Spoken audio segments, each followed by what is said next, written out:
হুগলিতে, যেখানে এখনো কিছু সন্ত্রাসের অবশিষ্ট আছে। দীর্ঘদিন ধরে ওখানে সন্ত্রাস চলছে। পঞ্চায়েতে যে লুটতন্ত্র আছে, 100 দিনের কাজের প্রশ্নে, চালের কম নিয়ে গোটা রাজ্য জুড়ে বামপন্থীরা আন্দোলন করছেন।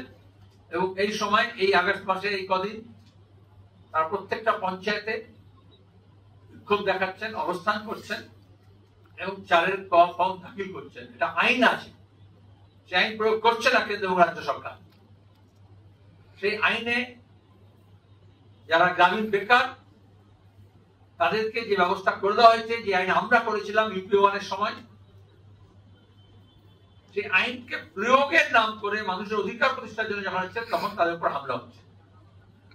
তারা হামলা করছে যারা 100 দিনের কাজে টাকা চুরি করেছে, বা তাদের যারা দালাল আছে, যাদের জন্য 100 দিনের কাজ বন্ধ আছে, তারাই যে অপরাধ করছে।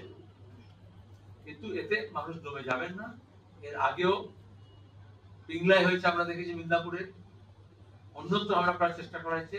কিন্তু গোটা রাজ্যের মানুষ যাচ্ছেন, গরিব মানুষ, গ্রামীণ জনতা তার অধিকারের জন্য, অধিকার প্রতিষ্ঠার জন্য পঞ্চায়েত অভিযান করছেন, ব্লক অফিস অভিযান করবেন, জেলা অফিস অভিযান করবেন এবং তার অধিকার তারা ছিনিয়ে নেবেন।